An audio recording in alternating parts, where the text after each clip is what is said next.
Hello and welcome back to another video. My name is Gemma. This is Gemma Books and today we are going to be talking about my top 10 historical fiction novels. So for those of you that don't know, historical fiction is probably one of my favourite genres, that and fantasy and contemporary, and I will probably do a similar video to this for each of those genres. So I thought I'd just run through with you today my favourite historical fiction of all time. Obviously, just a little caveat, this is all subjective. These are just my personal favourites, the ones that I've enjoyed the most. They are not the 10 best historical fiction novels of all time, according to someone much more intelligent and literary than me.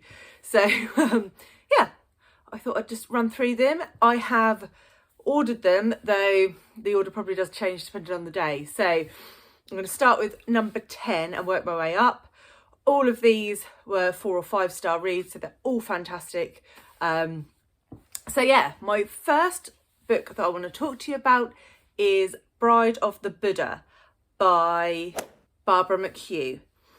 So this is a very interesting book. I've never read anything quite like it before. So it follows the wife of the Buddha, Yasodhara, and the book is effectively split into 2 sections. So the first section is how she meets the Buddha, and how they become in a relationship and have a child. And then the second half of the book is when he abandons her. He decides that actually he wants to pursue religion and effectively drops her and his son to go and do that. So it was quite an interesting look at it, because obviously the feeling is that, you know, the Buddha is this infinitely kind, compassionate person, and don't get me wrong, that is portrayed in the book, but he's human too, and he made mistakes in his past, and he did things that weren't particularly nice to the people around him. And it's how Yasodhara copes with that. And then the second half of the book is when she then enters this religious community. At the time, they only allowed people to join as monks if they were men.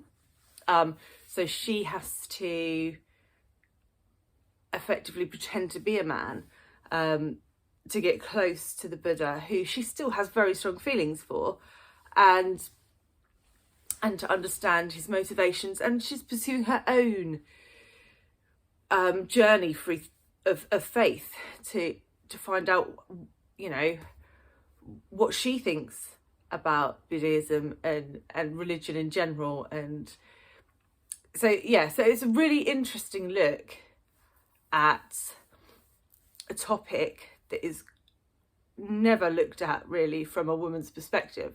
So I absolutely love that. It's obviously it looks at gender roles, gender stereotypes in quite a lot of depth, and family really, and you know, the found family of people who share a religion, and blood family, and how much of a tie is that blood. So yeah, highly recommend that one. It was fantastic. Also, if you enjoyed the Book of Longings by Sumont Kidd, which I suppose is similar, it follows the fictional wife of Christ, then you will probably really enjoy this. I would also say it's not super heavy on religion. I'm not really into really religious books, and it wasn't super heavy on that. It was just enough. It was enough to bring the context to life. So don't let that sway you if you think it's going to be overly religious. It's not. It is more about the relationships and that sort of thing. So yes, number 10 was Bride of the Buddha. So at number 9, I have The Exiles by Cristina Kline. This book was released last year and I was lucky enough to get an arc of it from NetGalley. Cristina Kline does also have some other books which are very popular. The Orphan Train, I think, was one of hers. But in this one, we're in the 19th century. We start off in Britain with a young woman named Evangeline who is accused of a crime that she didn't commit.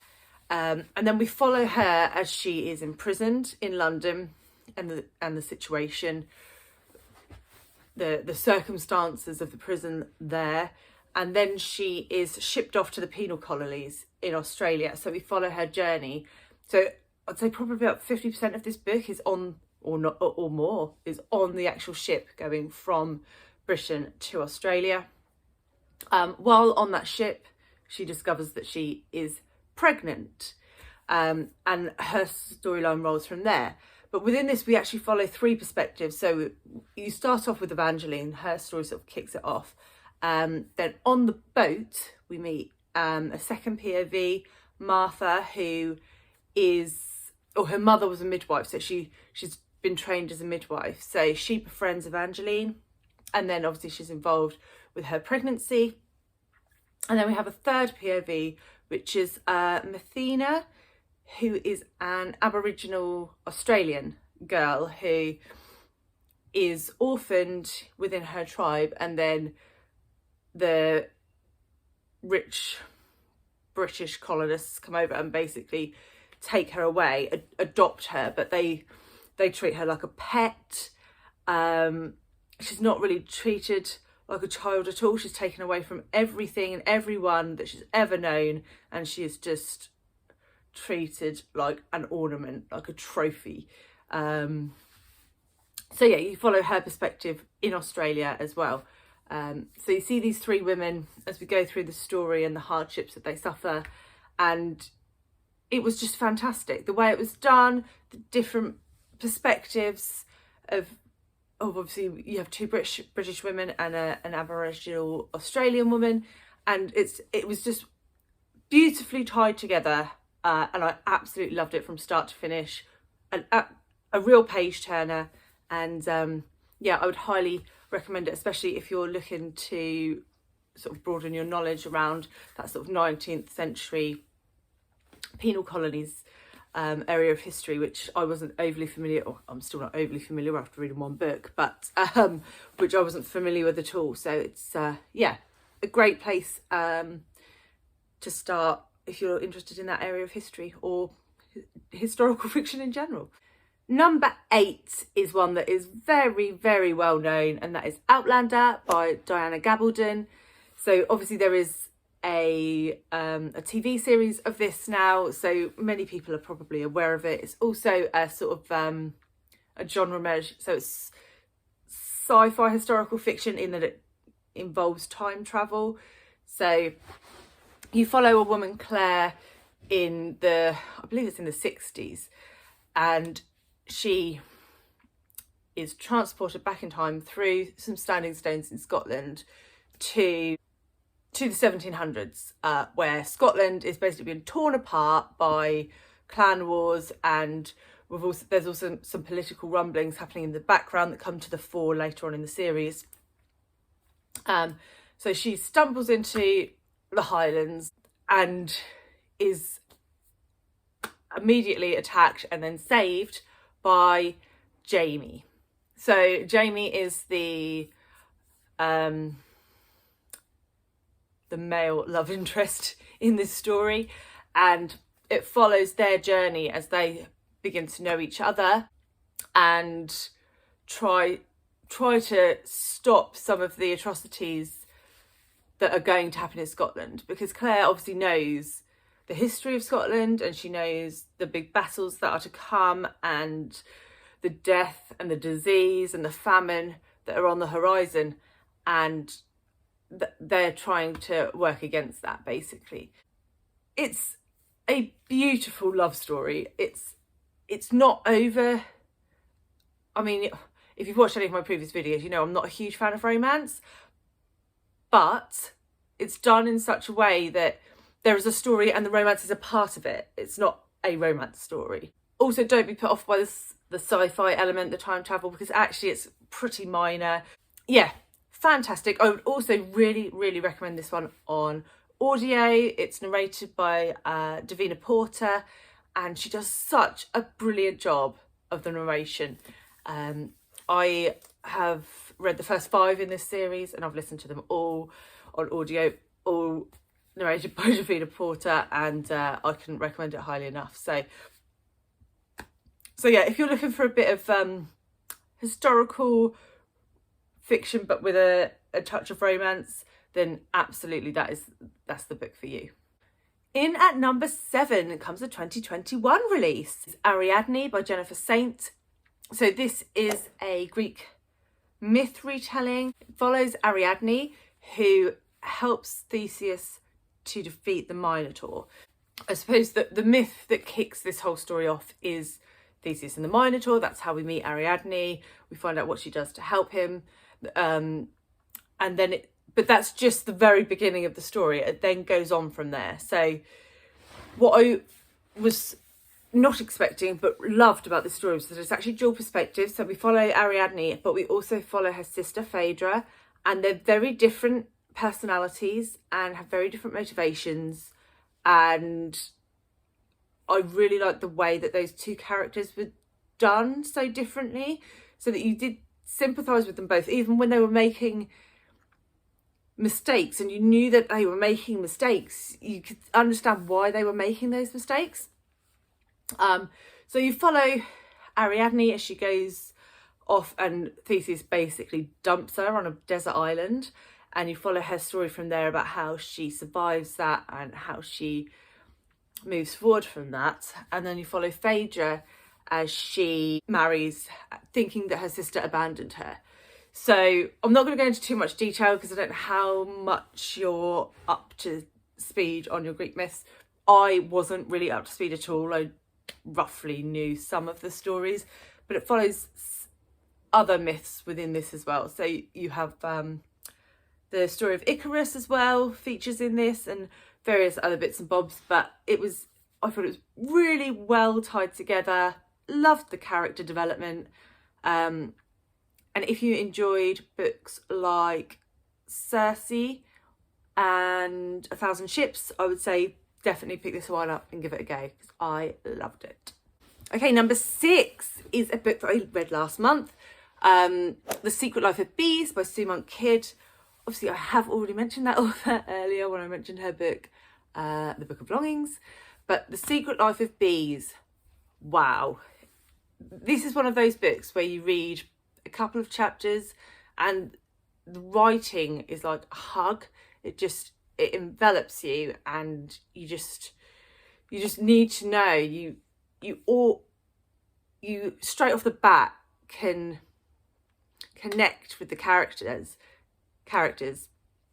and you need to know what happens to them and how they move through the traumas that they're experiencing. So a rough summary of the plot: you follow a young girl called Lily. Her mother dies when she's very young in some quite traumatic circumstances, and then a black woman is brought in to effectively be her mother. She is then racially attacked in their local town and arrested, and Lily breaks her out, and they go on the run looking for answers to her mother's history, where her mother came from. She follows some clues, ends up in another town a little way away, and she's taken in by 3 black women who run a honey farm, and it then follows on from there how all these characters are connected, how these 4 black women in a 1960s South Carolina help a young white girl to understand where she's come from and her own value. And it's just beautiful. A story about friendship, about found family, about sisters. Honestly, it's beautiful. A beautiful story, and I would highly recommend it to anybody, really. Not just fans of historical fiction, to anybody. In 5th place, we have Homegoing by Yaa Gyasi. This has been an exceptionally popular book. and it's obvious why, really, if you've read it. It's a multi-generational story. So every chapter follows a different generation. And so you start off at the beginning, and two sisters are born. And you follow one sister as she is captured and taken into slavery and taken to America, and the other sister who stays in Africa. And then each chapter thereafter follows one of each of their descendants. So you see how two sisters who were living in the same village, fated perhaps to have very similar lives to begin with, how one event puts every generation into a completely different circumstance. So you follow it all through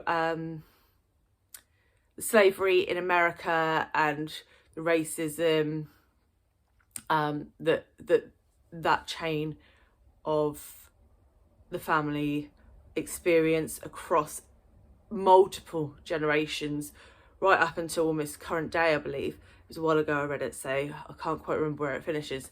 And then you follow the line that stay in Africa and how that affects the different generations as you go through with the different religions and the different gods in Africa and those sorts of things. So yes, it was fantastic. I'd never read a book that was set out like that before, that covered hundreds of years, and it was done beautifully. Absolutely, everybody should pick that book up. Next up, we have possibly the queen of historical fiction, Phillipa Gregory.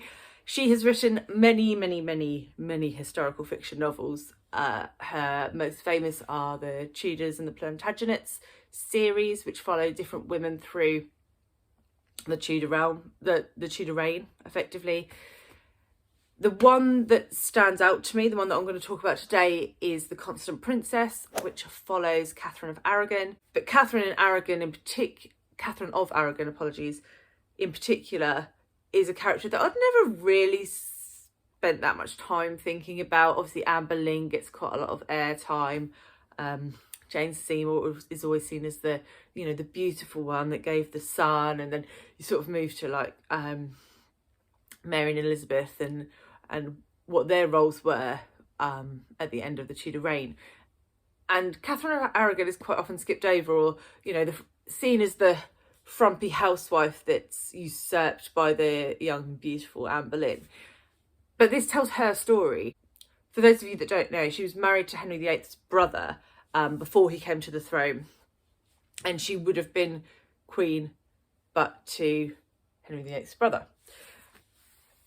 So it follows her as a young girl sold by her parents to the English, where she's forced to marry a young English prince who she's never met before in a country she's never been to before, and how she deals with that. Phillipa Gregory takes some creative license at this point to describe their relationship, which I thought was really fantastic. And then obviously following his death, it then shows how she moved from that position to the position of the wife of Henry VIII. Catherine of Aragon in this book is just portrayed as the strongest, most resilient, most stubborn woman. And if she was anything like that in real life, which to be fair, she must have had some reasonably large balls to go through what she went through, then I wish I could have met her, quite frankly. So yeah, highly recommend this. If you're looking to get started with Phillipa Gregory, this is a very good place to start. And yeah, that's why that comes in at number 4. So next up at number 3, we have Winter Garden by Kristin Hannah. Kristin Hannah is probably one of my favourite authors of all time. I really struggled to pick which book to put in here. It was between Winter Garden and The Nightingale. I love them both so much, but I think from a historical fiction perspective, I liked Winter Garden more because it covered topics in history that I wasn't aware of. So in this, we've got a dual timeline. We follow two sisters in the current timeline whose father dies, and then their mother, Anya, doesn't cope with it very well. They've never had a very close relationship with their mother, and as we move through the story, she begins to open up to them and tell her story of where she came from and how she came to be where she is, and why that has affected their relationship for 30 years. And the past timeline is set in World War II, or just prior to World War II, in Leningrad, which is now St. Petersburg, and Anya's journey, Anya's experience through the war. So from the start of the war, where Russia are sort of getting involved, but obviously Russia has its own politics and its own things going on as a communist country. And then the siege of Leningrad, the effect of that, and what then happens thereafter. And yeah, I cried a lot at the end of this book. I would say it's a very slow burn. So probably the first 50% of the book is build. It's painting the picture, it's building the background, it's making you understand the characters. The real plot doesn't take off till probably about 60% of the way through. So if that's not your sort of thing, if you like books to sort of like go from the off, then probably don't give this one a go. But if you do like that slow burn and those characters that just get under your skin and you don't realise how much you care until the end, when you're literally sobbing in a puddle on the floor, then yeah, read this book, because that's what happened to me. Number 2, I have chosen The Clan of the Cave Bear by Jean M. Auel.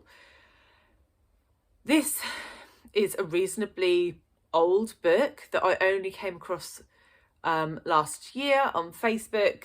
People were talking about it. I was like, oh, never heard of that. I picked it up and holy crap, did it pack a punch.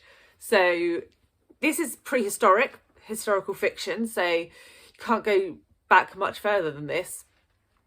And it looks at how Neanderthals and Cro-Magnon humans possibly interacted. So you're following a young girl named Auel, and at the very beginning of the book there's an earthquake. She's separated from her parents, they're probably dead, and she escapes and is just walking down the river trying to work out what she's going to do. At the age of 5 years old, what can she do? She is then picked up by a clan of Neanderthals who wouldn't usually take in a Cro-Magnon human. They don't mix. They don't like to mix outside of their own race, I suppose, their own species. But they end up taking this girl in. One of the women effectively adopt her and becomes her mother in all the senses of the word outside of the biological. And it's about how she grows up with this clan and she's so different from them. She looks different, she acts different, she's taller, she's stronger, she's more intelligent, and how they react to that, which in some cases is not great. It's a relatively chunky book. It's over 500 pages. It's also part of a series, the children's series, so there are 5 books. But in this one, we follow her from the age of 5 to the age of around 17-ish, I think. And I just loved it. I couldn't put it down. It was engaging. The writing was beautiful. There's so much nature writing in this, because there's a lot of, going into the forest and hunting and gathering and just little things like the way they cook and the way they fish. And yeah, stunning book. Highly recommend. And that is number 2, which brings us to our pinnacle. Number 1, which is Chinko by Min Jin Lee. Again, this is a very popular one everywhere, and rightly so. This is a multi-generational saga that follows a family during World War II in Korea and Japan. So we start with a couple who have a daughter. They can only have one child. They have a daughter. Her name is Sunja, and it's really her story then. From then on, it's her story. So we see her born into this family, and she marries and moves to Japan, and we see how the war affects Japan. We see how the racism in Japan of Koreans affects their family. They pretty much live in a slum, so we see sort of the socio-economic situation in Japan, particularly for Korean immigrants. And then we see her children and how their lives develop, and how they grow into adults. I don't really know, I can't really put into words how beautiful this story is. It's heartbreaking, it is eye-opening, it looks at so many different topics, and every character is realistic. None of the characters in here are perfect. You have no characters that just make all the right decisions, and they are all shades of grey. Every single one of them is shades of grey. Even the ones that you think look like perfect characters, as you go through the timeline, you realise actually you can see the generational trauma in it. And yeah, I was blown away by this book. When I read it, I gave it to my mum. She loved it. I think it's gone to someone else now. Which is probably also worth mentioning. The reason that I don't have any of these books to physically show you is because if I like a book, I give them to people that I also think will enjoy them. So I literally have no books in my house that I've read because I donate them all to loving homes. So yeah, so those were my top 10. Please let me know if you've read any and enjoyed any in the comments below, or if you think there's anything that's missing from my list that should absolutely be here. Let me know that as well. Thank you all very much for coming and watching today. And if you like this content, if you consider subscribing, that would be lovely. And I will see you next week with another video. Okay, cheers guys, bye.